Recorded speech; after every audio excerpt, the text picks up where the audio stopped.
Hello दोस्तों। आज की इस वीडियो में 4 सवाल बहुत ही आसान शॉर्ट ट्रिक से करवाए जाएंगे, इसलिए वीडियो को पूरा अंत तक जरूर देखिएगा। तो आइए दोस्तों, ये पहला सवाल देखते हैं। एक फल विक्रेता ने 150 रुपये में 45 केले खरीदे, तो वह 200 रुपये में कितने केले बेचे ताकि उसे 20% का लाभ प्राप्त हो।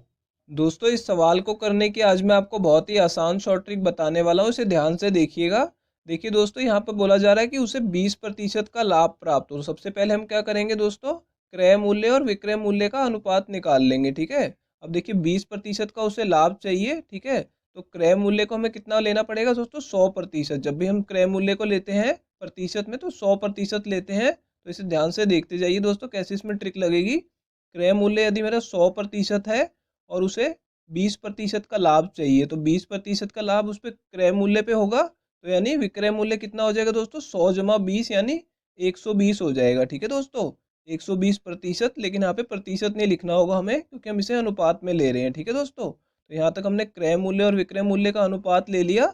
उसके बाद दोस्तों क्या करना है, यहाँ पे संख्या का अनुपात निकालना है। ठीक है दोस्तों, जो केलों की संख्या है, देखिए यहाँ पे उसने कितने केले खरीदे हैं, 45 केले खरीदे हैं।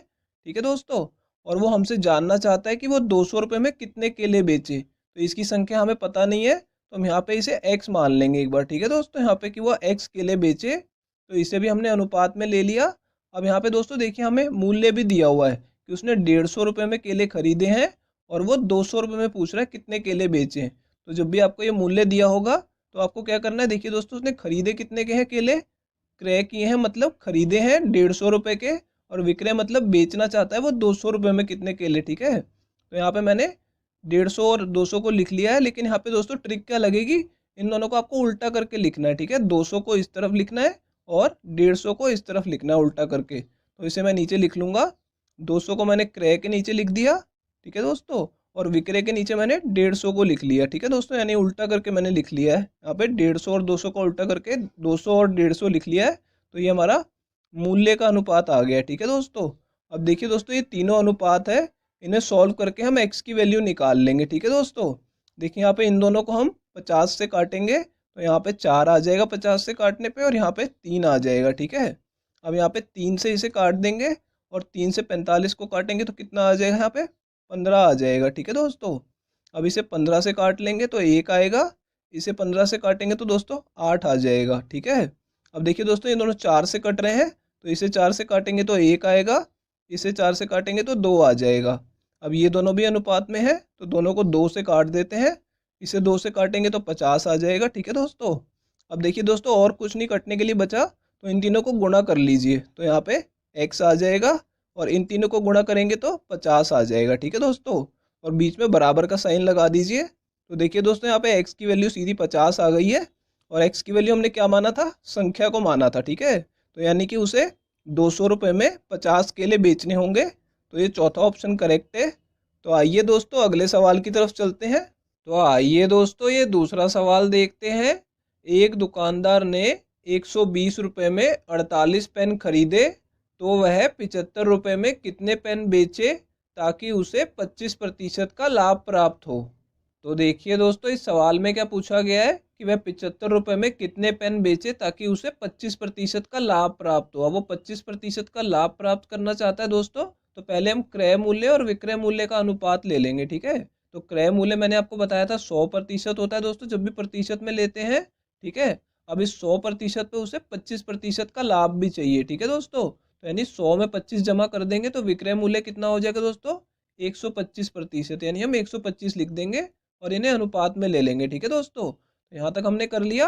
अब देखिए दोस्तों, हमें यहाँ पे दूसरा अनुपात संख्या का लेना होता है। ठीक है, कि उसने कितने पेन खरीदे हैं और कितने उसने बेचने हैं। ठीक है, तो उसने 48 पेन खरीदे हैं, तो मैं क्रय के नीचे लिख दूंगा दोस्तों 48, क्योंकि क्रय का मतलब होता है खरीदना और विक्रय का मतलब होता है बेचना। तो हमें पूछा गया वो 75 रुपये में कितने पेन बेचे, तो एक बार हम उसे x मान लेंगे। ठीक है दोस्तों, यहाँ पे मैंने x लिख लिया है।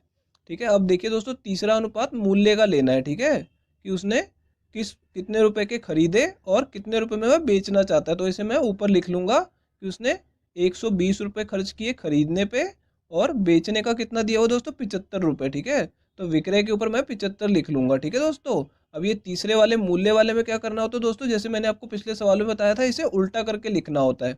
75 को हमें इस तरफ लिखना है, ठीक है दोस्तों, और 120 को हमें इस तरफ लिखना है। ठीक है दोस्तों, यहाँ पे हमने लिख लिया और इन दोनों को भी अनुपात में ले लेंगे। ठीक है दोस्तों। तो अब ये तीनों अनुपात हमारे पास आ गए हैं, इन्हें काट के हम x की वैल्यू निकालेंगे। अब देखिए दोस्तों, पहले ये दोनों अनुपात में है तो इन्हें काट लेते हैं। इसे 15 से काटेंगे तो 5 आ जाएगा, इसे 15 से काटेंगे तो दोस्तों 8 आ जाएगा। ठीक है। और देखिए दोस्तों, इन दोनों को काट लेते हैं, इन दोनों को 25 से काटा जा सकता है, तो यहाँ पे 5 आएगा और यहाँ पे 4 आ जाएगा 25 से काटने पे। ठीक है। अब देखिए दोस्तों, ये दोनों 5 और 5 है तो इन दोनों को आपस में काट देंगे। ठीक है। और देखिए दोस्तों, ये 8 है और ये 48, ये दोनों 8 से कट जाएंगे, तो इसे 8 से काटेंगे तो 1 आएगा, इसे 8 से काटेंगे तो दोस्तों 6 आ जाएगा।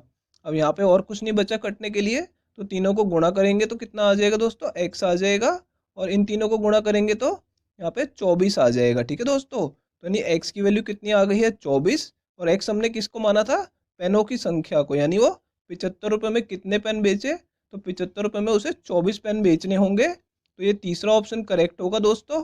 तो आइए दोस्तों, अब अगले सवाल की तरफ चलते हैं। तो आइए दोस्तों, ये तीसरा सवाल देखते हैं। किसी वस्तु को 900 रुपये में बेचने पर दुकानदार को 19% की हानि होती है, तो वह उसे किस मूल्य पर बेचे ताकि उसे 8% का लाभ प्राप्त हो। तो दोस्तों, इस सवाल को करने की आज मैं आपको बहुत ही आसान शॉर्ट ट्रिक बताने वाला हूँ, इसे ध्यान से देखिएगा। देखिए दोस्तों, इसमें क्या बोला जा रहा है कि किसी वस्तु को 900 रुपये में बेचने पर दुकानदार को 19% की हानि होती है, तो वह उसे किस मूल्य पर बेचे ताकि उसे 8% का लाभ प्राप्त हो। तो देखिए दोस्तों, यहाँ पे उसे 19% की हानि हो रही है और 8% का लाभ प्राप्त करना चाहता है, तो दोनों प्रतिशत में दिए हुए हैं। तो जब भी आपको ऐसा दिया जाएगा तो आपको सबसे पहले क्या करना है दोस्तों, क्रय मूल्य को 100% मान लेना है। ठीक है दोस्तों। क्रय मूल्य आधार होता है, तो ये हमें हमेशा प्रतिशत में 100% होता है क्रय मूल्य। तो देखिए दोस्तों, अब उसे 19% की हानि हो रही है। ठीक है। तो यानी वो हानि 100% पे हो रही है, तो 100 में से 19 को घटा देंगे, तो यानी कितना आ जाएगा दोस्तों, 81% आ जाएगा। लेकिन हमें सिर्फ 81 लिख लेना है कि पहले वो अपने सामान को 81% पे बेच रहा था। ठीक है। और अब वो क्या चाहता है दोस्तों, कि उसे 8% का लाभ प्राप्त हो। तो ये जो 8% का लाभ है, ये भी दोस्तों क्रय मूल्य पे होगा, तो 8% का लाभ इसमें जोड़ देंगे तो कितना आ जाएगा दोस्तों, 108%। तो हम यहाँ पे 108 लिख लेंगे। ठीक है दोस्तों। प्रतिशत हमें दोनों में नहीं लगाना क्योंकि दोनों अनुपात में है। ठीक है। तो हमने यहाँ तक कर लिया दोस्तों। अब देखिए दोस्तों, इसमें ट्रिक कैसे लगाएंगे कि वो वस्तु को 900 रुपये में बेच रहा था पहले। ठीक है। तो मैं एक बार आपको समझाने के लिए इसके ऊपर 900 लिख देता हूँ, और अब हमसे पूछा जा रहा है कि वो उसे किस मूल्य पर बेचे। तो इस मूल्य को मैंने अब वो x रुपये मान लिया। ठीक है दोस्तों। मैंने यहाँ पे आपको समझाने के लिए लिख दिया, लेकिन आपको करना क्या है दोस्तों, 900 और x को ना उल्टा करके लिखना है। x को आपको लिख देना है 81 के नीचे, ठीक है दोस्तों, और 900 को आपको लिख देना है यहाँ पे अब वाले मूल्य के नीचे। ठीक है। तो यहाँ पे मैंने 900 को यहाँ लिख दिया। ठीक है दोस्तों। और इन दोनों को भी अनुपात में ले लेना है। ठीक है। अब देखिए दोस्तों, x की वैल्यू के लिए हम इन्हें काट लेंगे, दोनों अनुपातों को सॉल्व करेंगे। तो देखिए दोस्तों, इसे 9 से काटेंगे तो यहाँ पे 9 आ जाएगा, और इसे 9 से काटेंगे तो 100 आ जाएगा। ठीक है दोस्तों। और ये दोनों भी 9 से कट रहे हैं, तो मैं इसे 9 से काटूंगा तो 1 आएगा, इसे 9 से काटूंगा तो दोस्तों 12 आ जाएगा। ठीक है। अब इन दोनों को गुणा करके x आ जाएगा, और इन दोनों को गुणा करेंगे तो दोस्तों 1200 आ जाएगा। ठीक है दोस्तों। और बीच में हमें बराबर का चिन्ह लगा देना होगा। ठीक है। बराबर लगा देंगे तो x की वैल्यू आ जाएगी हमारी 1200। ठीक है दोस्तों। तो हमें क्या पूछा गया था, वो उस वस्तु को किस मूल्य पर बेचे, तो हमने उसी को x माना था, तो यानी उसे 1200 रुपये में उस वस्तु को बेचना पड़ेगा ताकि उसे 8% का लाभ प्राप्त हो। तो ये तीसरा ऑप्शन करेक्ट है दोस्तों। तो आइए दोस्तों, अब अगले सवाल की तरफ चलते हैं। तो आइए दोस्तों, ये चौथा सवाल देखते हैं। 12,000 रुपये की धनराशि पर साधारण ब्याज की एक निश्चित दर से 5 वर्ष का मिश्रधन 15,600 रुपये प्राप्त होता है। यदि ब्याज की दर 2% अधिक होती तो उसी धनराशि पर समान समय अवधि का मिश्रधन कितना प्राप्त होता है, ये हमें बताना है दोस्तों। देखिए दोस्तों, इस सवाल में क्या दिया हुआ है कि 12,000 रुपये की एक धनराशि है, ठीक है, जिसपे एक निश्चित ब्याज की दर से 5 वर्ष का मिश्रधन 15,600 रुपये प्राप्त होता है। ठीक है दोस्तों। लेकिन बोला जा रहा है कि ब्याज की दर यदि 2% अधिक होती तो मिश्रधन कितना प्राप्त होता। तो इसमें देखिए दोस्तों, स्टूडेंट्स क्या गलती करते हैं, पहले वो ब्याज की दर निकालने लग जाते हैं और उसके बाद फिर दोबारा उसमें 2% उसको बढ़ा के दोबारा मिश्रधन निकालते हैं। ठीक है दोस्तों यहाँ पे, लेकिन हमें वो गलती नहीं करनी। देखिए दोस्तों, हमें सीधा क्या करना है, यहाँ पे आसानी से आंसर निकालना है अपना। अब देखिए दोस्तों, उसे 2% अधिक दर मिल रही है, ठीक है, तो यानी उसे ब्याज अधिक मिल रहा होगा, ठीक है दोस्तों। तो मैं ब्याज की दर को ही 2% मान के कितना उसे अधिक ब्याज मिलता है वो निकाल लूंगा, ठीक है दोस्तों। तो देखिए दोस्तों, आपने ये फॉर्मूला पढ़ा होगा, ये वाला साधारण ब्याज का फॉर्मूला PRT और भाग में 100, ठीक है। इससे हमारा साधारण ब्याज आ जाता है, SI बोलते हैं उसे, ठीक है दोस्तों। तो मैं जो अतिरिक्त ब्याज उसे अधिक मिलना है बस वो निकाल लूंगा, ठीक है दोस्तों। तो मूलधन कितना है दोस्तों, 12,000 रुपये, मैंने 12,000 लिख लिया। और ब्याज उसे कितना अधिक मिलना है, 2%, तो यहाँ पे R की जगह मैं 2 लिख लूंगा। और समय दोस्तों बराबर है, ठीक है, 5 वर्ष का ही समय है, तो यहाँ पे 5 लिख लूंगा, ठीक है दोस्तों। और इसे भाग कर देंगे 100 से। अब ये 2 जीरो से मैं 2 जीरो काट लूंगा, और 5 दूनी हो जाएगा 10, और 10 को जब 120 से गुणा करेंगे तो कितना आ जाएगा दोस्तों, ये 1200 रुपये आ जाएगा। तो इसका मतलब क्या हुआ, ये जो अधिक हमारी दर थी, इसने हमें कितना अधिक ब्याज दिया, 1200 रुपये अधिक दिया, ठीक है। और पहले उसे कितना मिश्रधन प्राप्त हो रहा था, 15,600 रुपये, ठीक है। तो पूछा जा रहा है अब उसे कितना मिश्रधन प्राप्त होगा। तो पहले वाले मिश्रधन में ये जो अधिक हमें ब्याज मिलना है इसे जमा कर देंगे बस, ठीक है दोस्तों। तो यहाँ पे 15,600 में हम यहाँ पे इस 1200 को जमा कर देंगे, ठीक है दोस्तों। तो इससे हमारा आंसर आ जाएगा बहुत ही आसानी से। तो ये कितना हो जाएगा दोस्तों, 16,800 रुपये उससे प्राप्त होता यदि ब्याज की दर 2% अधिक होती, ठीक है दोस्तों। तो ये हमारा आंसर होगा, ये दूसरा ऑप्शन करेक्ट है दोस्तों।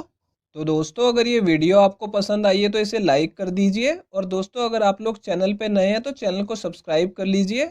और दोस्तों, नोटिफिकेशन बेल को ज़रूर दबा दीजिएगा। तो दोस्तों, इस वीडियो को यहीं ख़त्म करते हैं, आपसे मिलेंगे अब अगली वीडियो में।